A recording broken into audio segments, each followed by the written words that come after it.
Well, welcome everybody. Thanks for joining me. This is the third in our 4-week series of nurturing faith of children, youth, and families.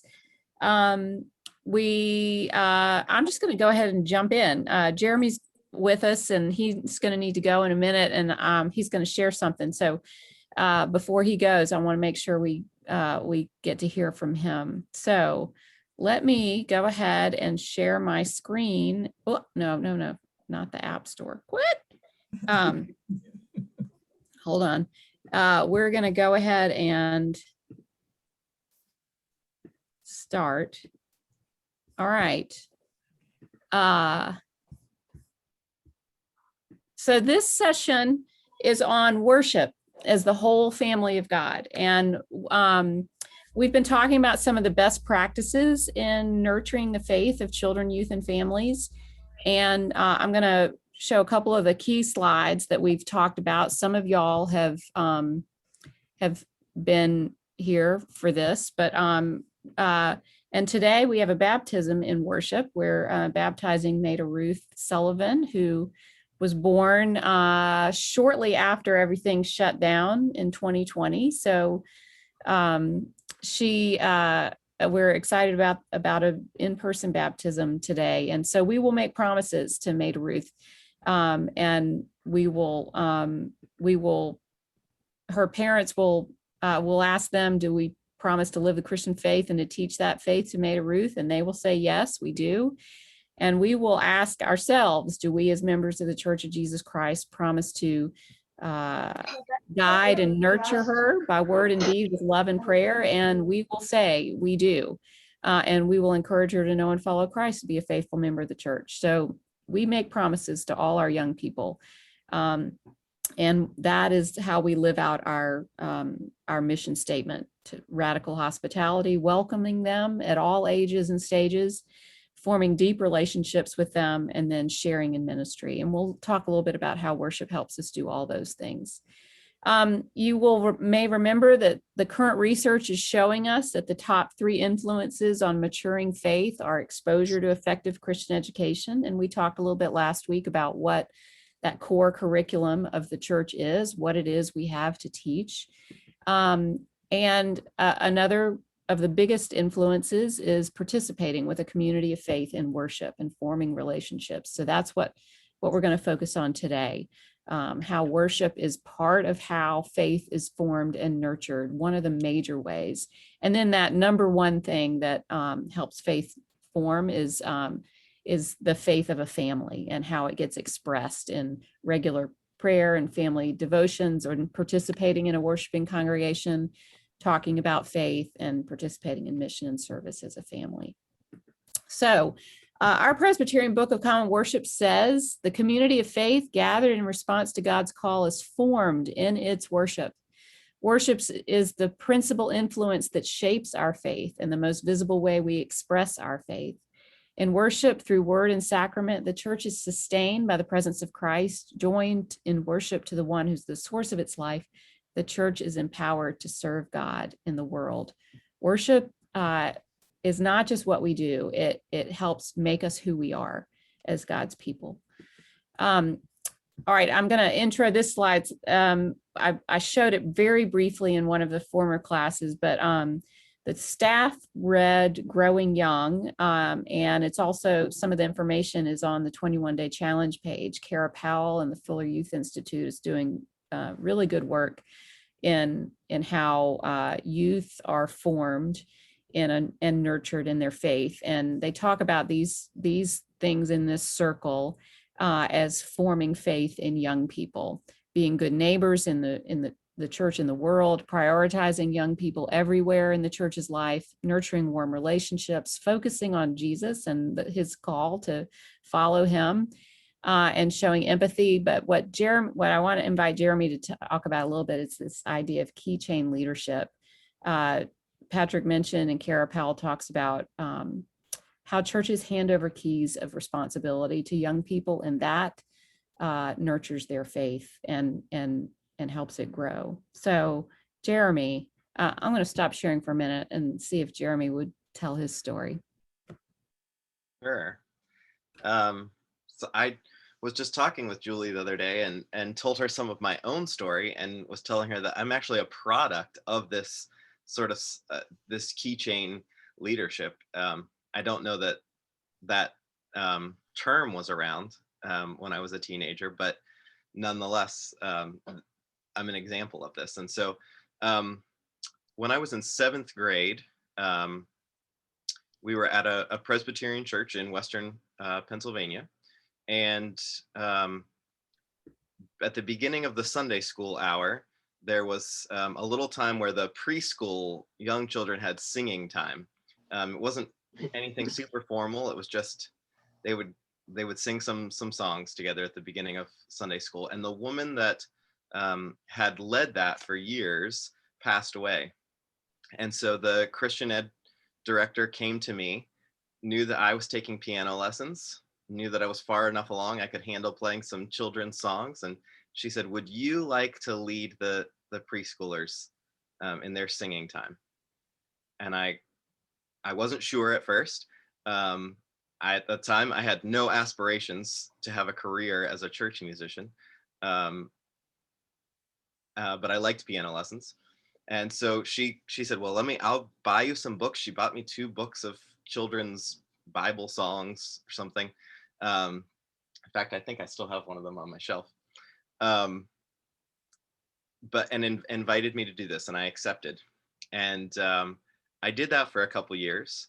And then our church had a couple musicians that were kind of part-time musicians. There was an organist and a pianist, and the pianist was going to miss a service sometime. And she said to me, I think in high school at this point, and she said, would you like to sub for me? And I said, okay, I'll do it. And I loved it. I loved doing it.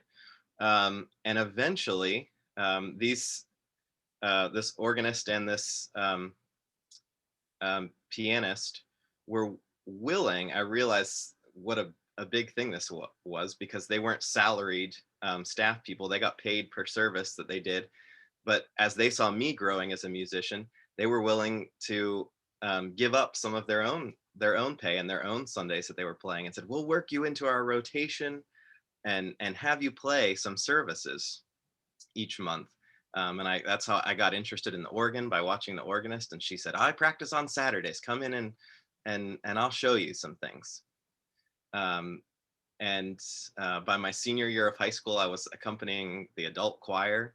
I was their accompanist each week. And it's really because of these folks who saw this interest that I had in music and nurtured that, and invited me to really be a part of the ministry there. And so that's, I tell people, just sort of snowballed, and here I am. And I shared with Julie that I've been brainstorming about this here at First Pres. How can I do this? And thinking about this idea of keychain leadership, and thinking these are all still brainstorming things, but thinking, who are the young pianists that we have that, hey, maybe they could accompany the littlest kids, Kim's group or something, and I've been thinking about perhaps not just giving kids their moment in worship, but maybe, there's a week every month where just the youth choir and children's choir lead the whole service, that it's just them. And maybe it's a little bit messier than normal, not the exact same effect as having the big adult choir up there, but I think that it's worth it. And certainly not because I'm trying to create little me's. I don't expect that everyone will have a career in church music, but I think that those who nurtured that kind of leadership in me kept me connected to the church. It just so happens that I work in a church now, but I think that the bigger thing is, even if I hadn't chosen a career, I would have stayed involved with the church, and probably with church music. So yeah, that's my story. Thank you, Jeremy. As you were talking, it made me think, we've been talking about nurturing faith and faith in faith in God, faith in following Jesus, faith in being a disciple. And but in some ways, those folks showed faith in you too. And it was a sharing of, it was trust in you and faith that you were going to use the gifts that God had given you. And that helped it blossom into a way that you now nurture the faith of other people. So thank you for sharing that. I was just going to say too, I think it's often playing the long game too. Yeah. Because certainly in ninth grade, I didn't play like I play now. And so I'm sure it was fine, but it may not have been the most beautiful music that could have been in church, but yeah. So sometimes it's playing the long game, thinking further out. Yeah. Well, thank you. I know, anybody want to say anything to Jeremy briefly before he has to jump off? I know everybody's grateful for your gifts in music and also for sharing your story with us today. Sure. Thank you, Jeremy. I'm off actually to practice with one of our youth who's playing her trumpet in worship this morning. So Hey, sharing Keychain Leadership. Thank you. Thank you, Jeremy. Okay, well, I wanted to make sure he had a chance to share that, and we'll keep going a little bit. So, okay, I showed this slide once before, and I just love this little picture of Kaya and Cam. Anyway, Vern Bingston wrote a book called Families and Faith: How Religion is Passed Down Across Generations. And talks about this intergenerational religious momentum, how the goal here is the religious belief and practice of young people. And I want to point out a couple of things here. One, if we think about this whole last 15 months or whatever as being, how is it going to influence the faith of our young people? Over here, influences of historical events, that's what this pandemic has been. Yeah, it will influence the faith of the young people that are living through it. But these things, contemporary culture and the religious influence of peers, that's way over here. That's it influences, but not nearly as much as these other things do. So one thing to notice is the activity that young people have at church or synagogue or temple. So joining us in worship. It has more influence than all these other things. And youth, staff, ministers, religious influences in school and college, all of that plays a role.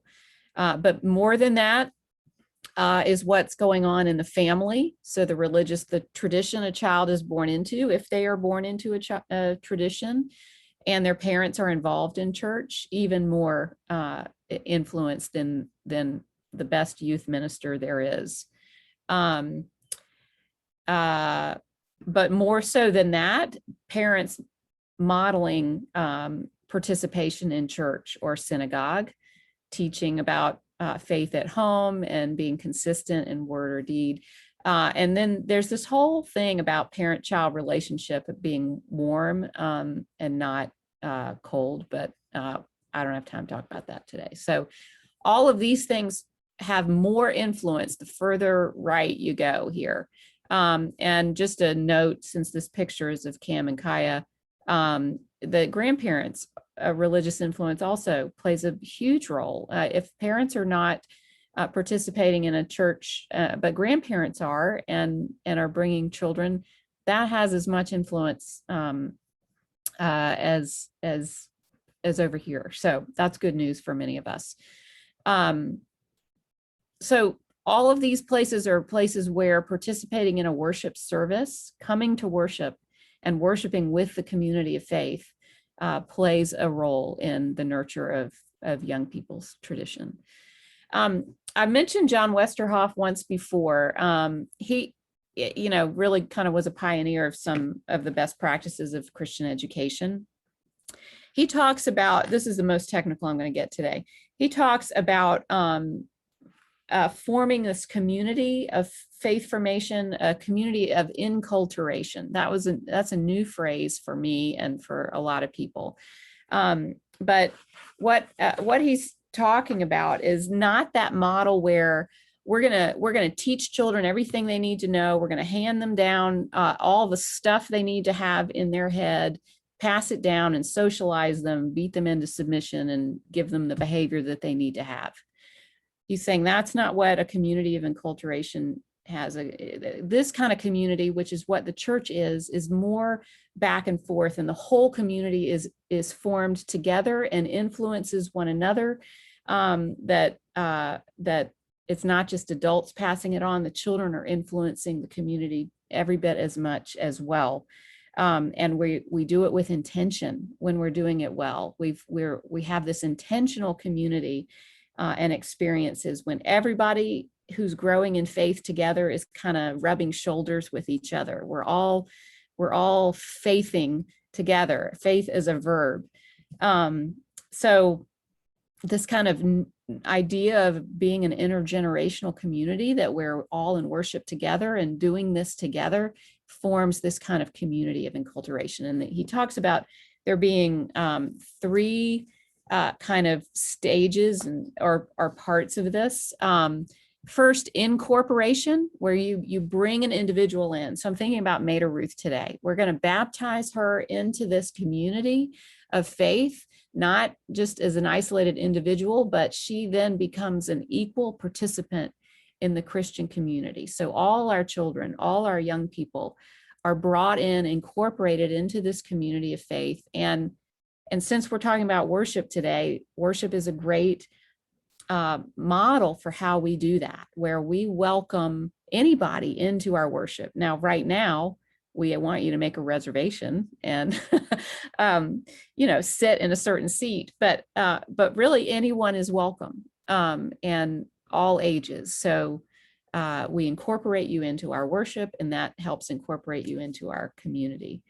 Then this enculturation about intentional relationships and experiences together. So worship is one of those where we don't want always to separate children out. Like, I am so grateful that there are children in our worship, because that's how they learn to worship, by watching us do it, by imitating, by participating, by overhearing, and then finding their place in it as well.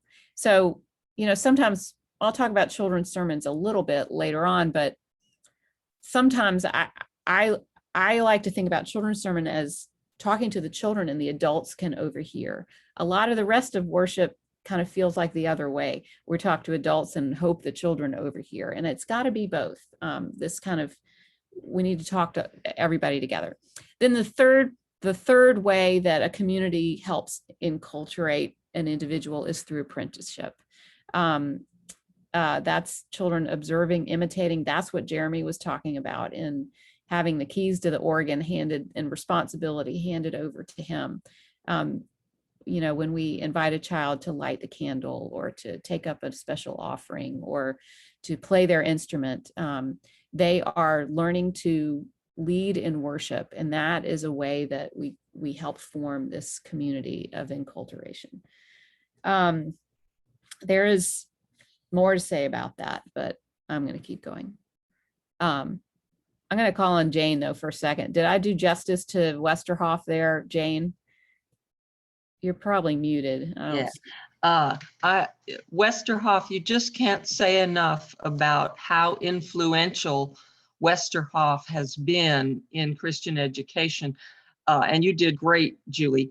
Before Westerhoff took the time to observe and analyze this way of being the church, people just sort of did what they did. And if it came out fine, fine. And if it didn't, well, too bad. Yeah. And so, you did great. I think one of the main things to think about here in terms of our worship, but also our whole life together as a Christian community, is about the intention and doing it, not because we've always done it this way, but the way that we worship, the way we gather as a community, the way we welcome one another and fellowship with one another, teach, all of that is done because because it has intention and a reason behind it. And worship has got to be that for us. Worship is a place where we can intentionally nurture faith of young people, not just because they're in there and someday they'll be old enough to pay attention, but because all that we do together is designed to help nurture their faith. All right, let's keep going. So I was in a webinar that talked about these stances that shape how we engage children and youth in worship, and I thought it was really interesting. First, there's theology behind how what we do with children and youth in worship. So like that story from Jesus, from Mark 10, where Jesus is teaching and people were bringing children to him, and the disciples got all upset and they said, stop bothering him. He's talking to grown-ups. Don't bring the children. And Jesus stopped them and said, let the children come to me. You know, Patrick preached on that, and he took them up in his arms and laid his hands on them and blessed them. So, you know, there's some theology and thought behind how we welcome children. There's a whole lot of tradition about the role that children had or didn't have in church and in faith life. So that's kind of in our heads. Like, how do we understand children as theological beings, and what does Scripture say, and what does our tradition say? All of that's in our heads when we think about how young people and youth are a part of worship. Also in our head is this understanding of how children learn and grow. So developmental stuff like, you know, what do we need to do that's designed specifically for children and youth that helps nurture their growth? How do we share Bible stories with them in a way that they can understand it, that it's accessible? We don't teach them Bible stories in exactly the same way that we teach adults Bible stories. We use more different language sometimes. We use a children's Bible. We use a godly play. There are some things about their development that changes what we do. And sometimes they need a place to run around. So we have a nursery and a playground. And all of that is a part of what we believe and know about children and youth. We know our youth need to play games together, and they need to go on retreats together, and they can sit on the floor and adults can't. And so we do stuff differently because of the developmental stance and understanding that we have. The webinar called this seeker sensitive. I don't really like that term, but there's this other stance that's in our head when we think about children and youth participating, and it's how do we provide for an environment that all people can worship together. So sometimes we want to provide for the needs of adults, and sometimes that's older adults who don't have children or maybe have some trouble hearing and need to be able to worship without a lot of noise in the background, or maybe it's parents who have been with their children for 15 months straight homeschooling, and now they would really love to have some worship where perhaps they can be nurtured as adults. That's in our heads too. Like, what's our call to be mindful and pastoral and sensitive to the needs of adults, the developmental needs of children, and also what Jesus said in our church tradition. All of that comes into play in how we worship and live together as an intergenerational community in worship. I showed this slide once before too, but let's look at it again with worship in our head. John Roberto talks about how faith is nurtured in these 8 ways, and all of them contribute to growth in faith. So what I want you to see is how all of them come into play in a worship service. So growth in faith is influenced by caring relationships. We form relationships in worship, and it's more than just passing the peace, although that is a way we live out our relationship with each other. If you all have, or used to have, or may have again, a certain place where you sit and worship, there may be other people that sit around you and you develop relationships with them. I'm sure many of you can tell stories about how people that you or your children or grandchildren have come to know through worship together have become important people for you.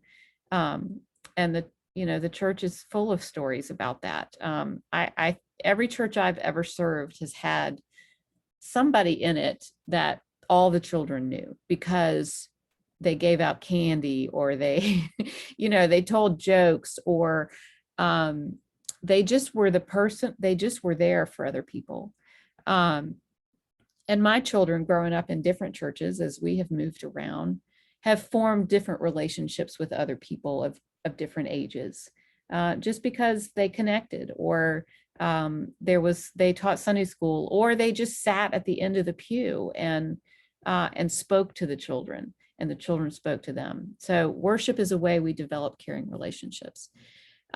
Rituals and milestones help form faith too, and we have plenty of those in worship. Unmute yourself and name one. What's a ritual or a milestone that we mark in worship? Communion. Communion, indeed. That is highly ritualized and a meaningful part of our worship. Giving children a Bible. Yeah. Yep. Confirmation. Confirmation, indeed.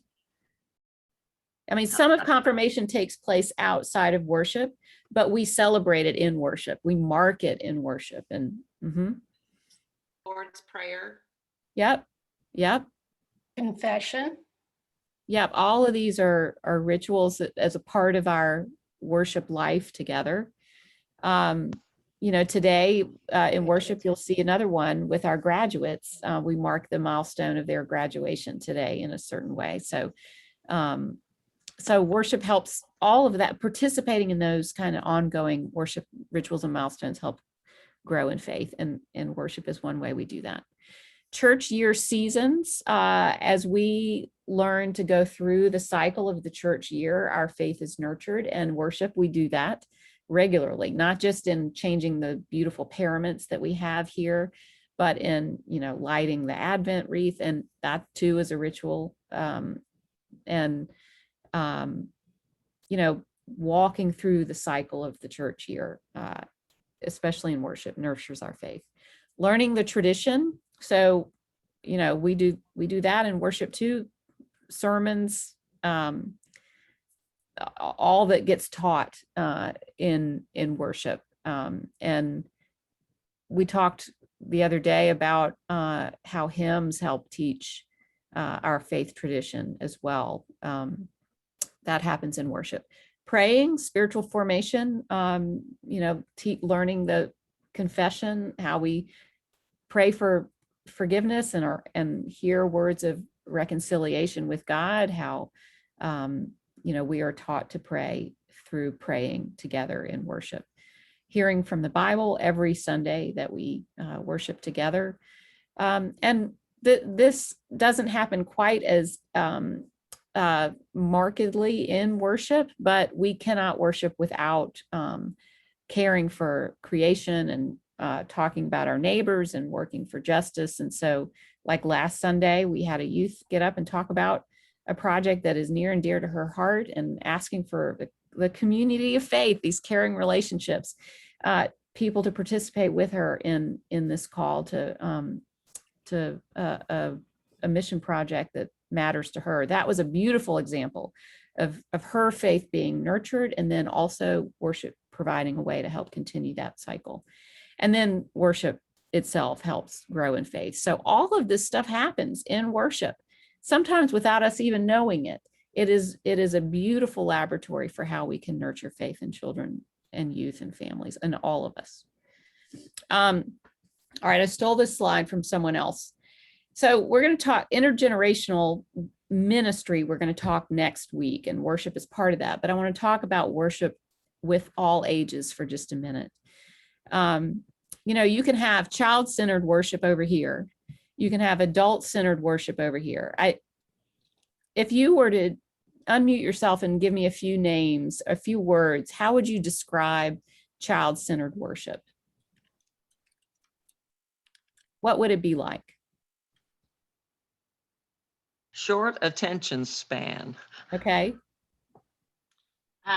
Using hands. Okay. Active and manipulative. Bodily kinesthetic, yeah. Mm-hmm.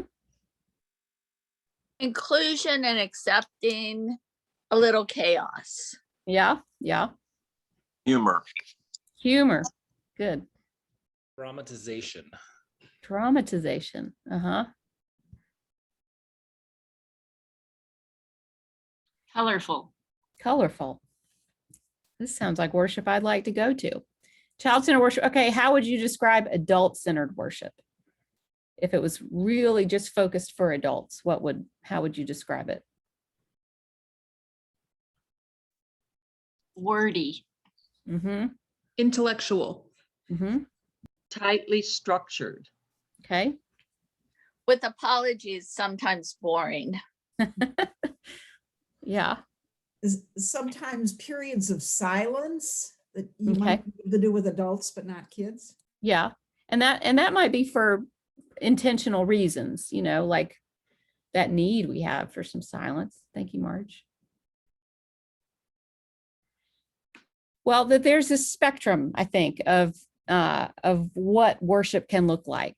Very child-centered or very adult-centered. And then there's this kind of bubble in the middle that might be how you would describe intergenerational worship or worship for all ages, which I think is a good way to describe it. The webinar defined intergenerational worship as worship that seeks to actively engage and equally value the gifts and needs of every generation. I like that. Description. Also, there was a point made that worship that includes everybody doesn't necessarily mean that everything has to be for everybody, that every element of worship has to be child friendly or adult friendly, that there is something for everyone in intergenerational worship, but not everything for everyone, which I thought was a helpful way to think about it. That we make sure everybody knows through what we say, how we say it, how we use our bodies, how we use our words, how we use the space that we have in worship, that everybody knows they have a place there and they belong there and they are welcome there because we talk to them and we include them and we are intentional about them being able to hear and participate. But that doesn't mean that everything has to be, accessible to everybody in the same way. I liked that note. So there was a study done about common traits that intergenerational worship has. If it's worship that is tending to the faith of all people, of all ages, there are some things that these communities have in common. Worship for all ages, not necessarily all ages present in worship. I'm not sure I agree with that, but all ages welcome in worship. We're about to open our nursery again. We're talking about how to do that safely. So how are we going to be able to have a space where our youngest can be during worship, making a space where their developmental needs are cared for and the adults in their lives can have a moment of worship. There are some times where that's appropriate. But at the same time, we always know that there are families that either don't make use of the nursery or we want them, or they want their children with them in worship, and that's perfectly fine. So how do we make our worship as welcoming as possible for folks in all those situations? There's always, in every church I've served where I've worked with children or families, there are folks who have experience with a church where the children stayed out of the worship service until 3rd grade or maybe 5th grade, or they were raised that way, and they want to know, why can't we do that where children have their own worship service somewhere else and they're being taught about worship and it's more developmental, and then adults can worship over here. And then I worry about that model where children are out of the worship service for so many years, because then they're not rubbing shoulders with other people worshiping, and they're not learning and overseeing and overhearing and learning how to worship by worshiping. Anyway, I could go off on a soapbox about that, but that's part of our intention, is to balance who's in the worship service and how do we welcome them in it. Full participation, leaders of different ages, active engagement. You've seen us in the last few weeks intentionally trying to do that more as we're welcoming people back into the sanctuary, finding roles for children and youth who are here in music and reading and lighting the candle and helping with passing the peace. And I expect there will be more of that as we learn how to worship together again. The sound factor, somebody mentioned, yeah, it's not silent when children are in the worship space. It is kind of messy. Children do make noise. And especially right now, when they've been used to worshiping at home with, on a screen where they didn't have to be quiet and they could run around. And I mean, it's going to take some time for our young people to learn again that how we whisper in church. And so our community being patient while children learn and parents remind, and all of us model how we do that together. Just a word of caution. The worst thing we could do is make a young family bringing their child back to worship again in the sanctuary feel unwelcome because the child is noisy. We put things in place. We have worship bags to try to help. We have a space in the Widman room that's streaming the service if somebody needs to come out and run around, but that doesn't mean that a parent is going to feel the same moment in time when you might in another place in the sanctuary say, well, why aren't they taking that kid out? Well, people have different levels of comfort with that.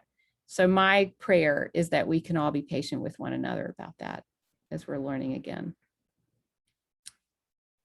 Anybody? Scott, you've unmuted yourself. Did you want to say anything about that?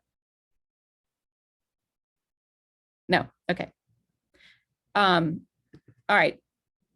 Couple more things. Intergenerational worship takes, let's see, I can't see the chat while I'm sharing my screen, but I'll come back to it. Okay. A time commitment, it's more time consuming to prepare for worship with all ages than it is just to do what we've always done. So I'm not sure what reflection and response is, making time for noticing together. I don't know, that sounds good, but and flexibility. So when we have all ages in worship together, some stuff won't go the way we expect. And sometimes that's how the Holy Spirit shows up. So that is good news. I'm going to stop sharing for a second and see where we are. Our chat. Oh, yeah. Kat reminding Scott how Raymond would shout, yay, at the end of each music piece. Is that during quarantine, like while you were watching? No, that was when he was like 1-2 years old, when those noises in the sanctuary that I was just like, he's just saying what we're all thinking. Yeah, it's true. I think one thing I've always tried to tell families who are worshiping with children in the sanctuary is the goal is to engage them in worship, not to distract them from worship. We might feel like we need to distract them, so they'll stay quiet. Like, here's a snack, here's a coloring book, here's a book, here's, just shh. But really our goal is that we want them engaged in what's happening. So, I always tell parents, sit up front so they can see, when the instinct is to try to sit in the back so they're less of a problem and can escape easier. I think about worship services where I've heard young people do that, get up and say yay, or say out loud amen at the end of a prayer when you didn't think they were paying attention, but they are hearing it. And this is how they learn to worship, by overhearing and participating and being welcome in the space where other people are worshiping. Well, I just want to say, you know, both my boys now know the Lord's Prayer, and unfortunately, it's not from me teaching it to them. It's from hearing it in our worship service over and over. They now know it, and so they say it on their own, and it's so sweet, you know, because that's just them hearing it and still being a part of it, even though, you know, they're drawing and twisting things and Right. Yeah. They, you know, they need to keep their hands busy as well, but that doesn't mean their ears aren't functioning. And they are overhearing it. Thanks, Claire. Let's see. So yeah, let's talk a minute about wait a minute. How let's think through our worship service together. You know, churches are, as we're coming back into the sanctuary, churches are trying to figure out, well, how again can we best worship together? And you know, there are different ways that communities try to do that. I know there's a lot of conversation among educators right now about trying to create a space in the sanctuary where the youngest children can be there and be a little more wiggly and have some things to engage them. That works for some congregations. They call it a playground instead of a playground, like a place where the pews have been taken out, or there's, you know, a rug and some soft things, and the preschoolers are welcome up front. So they can overhear and also be children. That works for some places and not for others. There are, you know, we're trying to put together worship bags again that are developmentally appropriate, but the goal again is to help engage children in the worship service and not just distract them. So we had some stickers left over from the Easter egg hunt that I stuck in there. They're not biblical at all, but they will keep little hands busy while they can overhear the sermon and the prayers and the hymns while we're worshiping together. Let me stop there and see how many people have we got. Let's stay all together. If I were to ask you, what is one thing that First Pres could do differently or could do more of to make worship more welcoming for children and youth? I'm interested in your thoughts.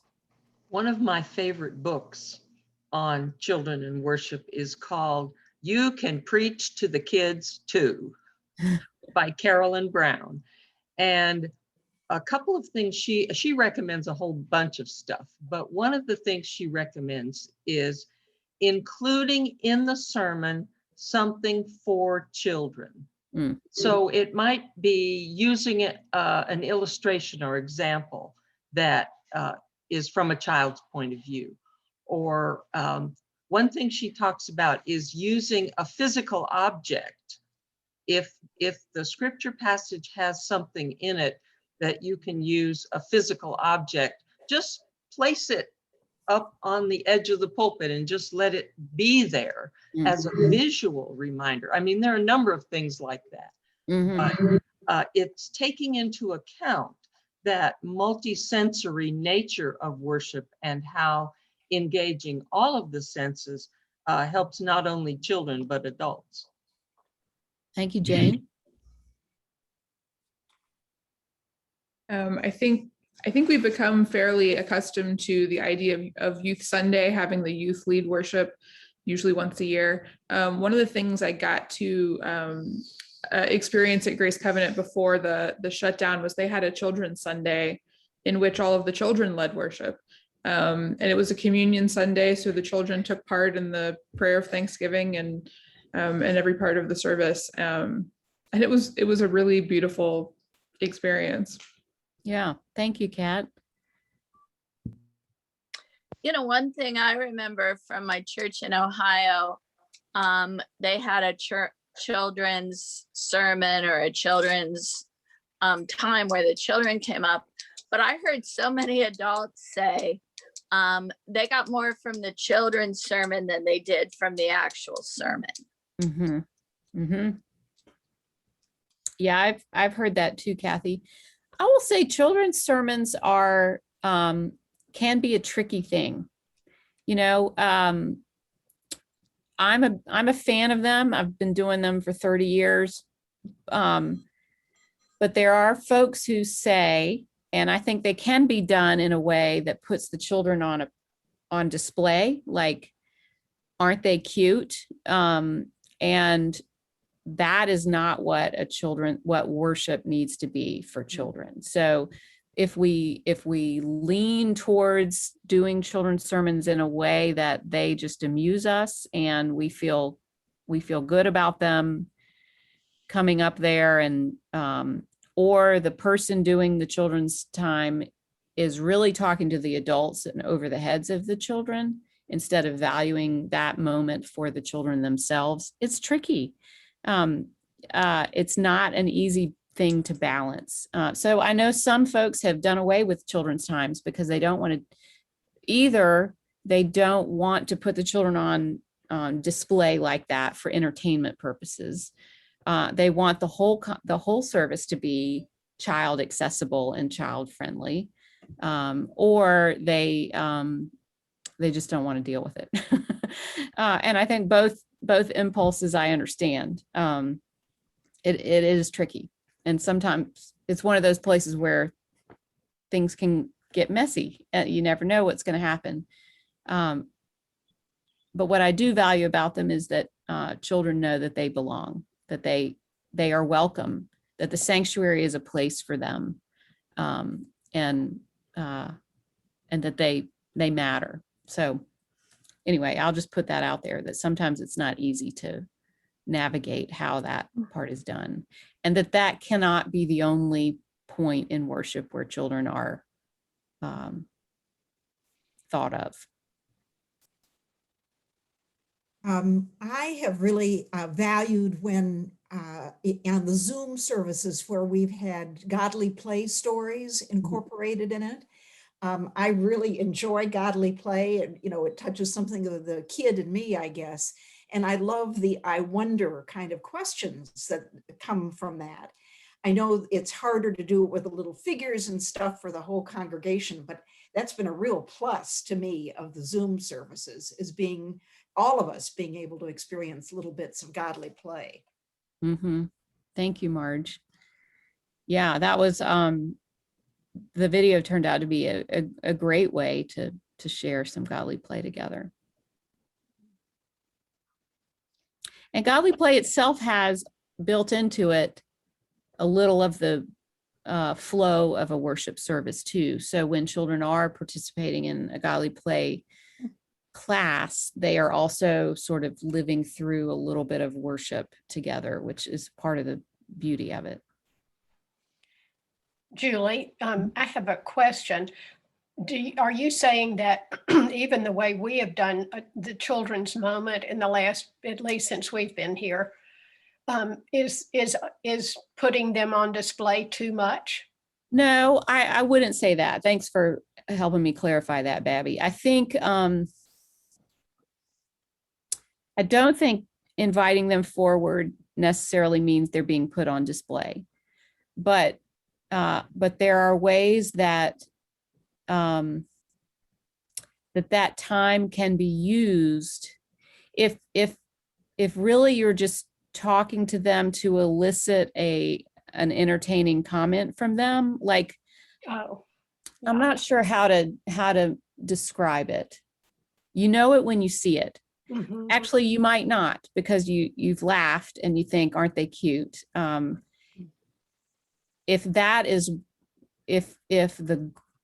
it's really not about talking to them about faith, if it's really for the adults, either to amuse them or to teach them something, Mm-hmm.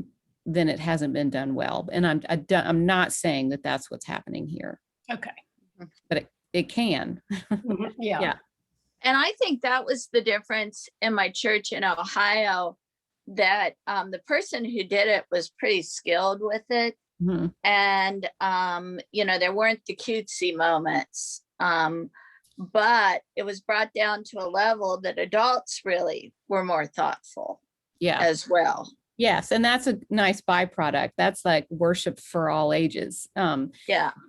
Well, here's an example. One of my former churches, the children came up and sat facing the person who was doing the children's time. So the congregation couldn't see their faces, right? They saw the backs of the children. And there was always off and on this conversation about, we really want to see the children's faces because they're so cute. And we want to see, well, that wasn't what it was about. Like they wanted to put a camera back there or have the children switch what they were doing so that the congregation could see the faces of the children. That's an example of, well, why? Is it for your benefit, or are we talking to the kids at this point? That's a little example for me. And we don't have that problem here because when they come up, they sit on the steps and you can see their faces already, but that's what they're used to. And that's fine.